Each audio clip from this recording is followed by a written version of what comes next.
How is it that hesitation doesn't make the top 10 reasons for failing the driving test in Great Britain, yet it can be directly responsible for the most common reason for failing the driving test? Well, it's all to do with the understanding of what undue hesitation actually means on test.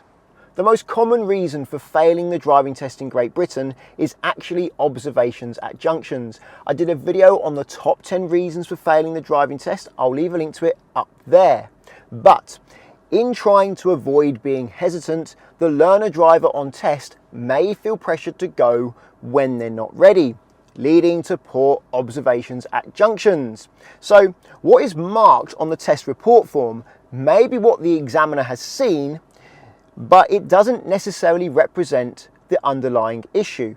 The trouble is, many people misinterpret what hesitation actually means on the driving test, because in day-to-day life, hesitation essentially means a brief pause whilst you think before you do or say something. For example, someone spends a long time cooking you some food, and as you're eating it, you're thinking, I don't really like this. And then they ask you, how is it? Instead of reacting and telling them what you really think, you pause, you hesitate.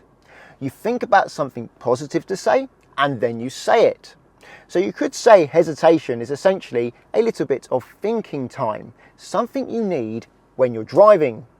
If you try to eradicate all hesitation from your driving, you're going to drive around making snap decisions without thought. And when you do that, things get dangerous. Hesitation may be marked on the driving test for missing an easy opportunity at a junction or a hazard. It should not be marked for thinking before you decide. Many learner drivers are aware that if they take longer than they need to at a junction or a hazard, they may be marked down on test for hesitation. And this is true, but they try and get around it by rushing, and rushing is not safe when you're driving.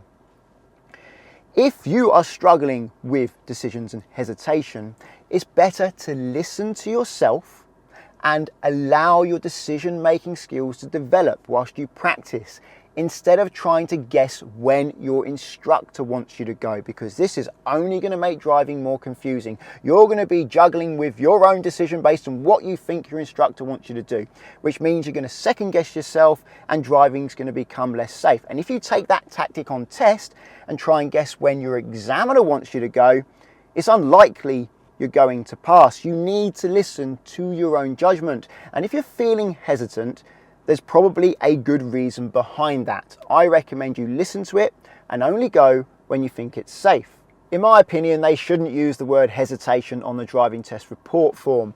They should use something like missed opportunity, because hesitation is misleading. It encourages people to rush and do things without thinking. A little bit of hesitation is a good thing. If you're feeling uncertain about something, it's good to pause and think before you act. This is why when I'm teaching my pupils, I don't like using the word hesitation.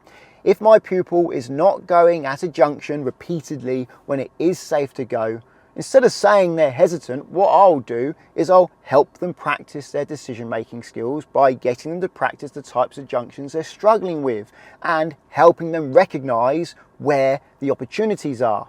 On the driving test, it's unlikely you'll get marked down for hesitation if you miss an opportunity just as you get to a junction. So you haven't had time to think, you've just got there and you've realised it was safe to go, but now it's not because there's a car coming. You didn't have much time to recognise it. However, it's likely you will get a minor if you're waiting there, an easy opportunity presents itself and you don't take it. A good example would be a shield or a blocker on a mini roundabout. If you don't know what those are, I'll leave a link to my mini roundabout video up there. It will become a fail if you repeatedly miss easy opportunities. For example, you're never looking for shields or blockers at mini roundabouts, or you're waiting at a junction, plenty of big opportunities present themselves where there's plenty of time for you to go, but you don't go. If you do it many times at one junction, you'll likely get a serious and fail. Or if you do many minors throughout the test, so you miss many easy opportunities at different junctions through the test, you could tot up enough minors for it to become a fail. However, you should not be marked down for missing small and difficult opportunities that only skilled and experienced drivers are likely to take. To go now would mean you would have to tailgate the car in front, so it's a good decision to wait. After the white car, there is a small opportunity to go, but it's so small that it's unlikely to be marked on test. After this black car though, there is a big opportunity to go. Not going now would definitely be a minor mark for hesitation on the driving test in Great Britain. After the silver car, there is an opportunity that ideally you have enough skill to take, so missing this may be a minor mark. After this black car, the opportunity is bigger. You should be able to go now. If you can't, then you'll definitely get a minor mark for hesitation. A minor mark is a driving fault that you don't fail for, but you do fail if you get enough of them. The silver van on my left is going to become my shield and my opportunity to go at this mini roundabout, so I should go now. If I don't, this will likely be a minor mark on the driving test for hesitation. The white car is a shield, but there's still a car in front of me, so I can't take that. But the white and green camper van is a shield and I should go. That's an easy opportunity. And the blue car and the black car, is that going to be a shield as well? And I haven't taken that either. By now, this would likely be a serious mark on the driving test and therefore a fail, because I'm demonstrating that I don't understand how mini roundabouts work. So I need to wait for these cars from the right as they're coming round, but that silver car is the last one. So I should be able to go now. I can see there's somewhere for me to wait on the roundabout where I'm not blocking anyone, yet I'm still not moving. Go now, but that would be a minor for hesitation because it's taken me a long time to realise I can go.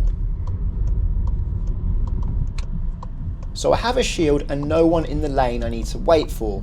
Missing this opportunity would be a minor mark on test. There's another shield and still no one is coming. If I wait much longer, this may become a serious and a fail, but on this occasion I think I got going just in time.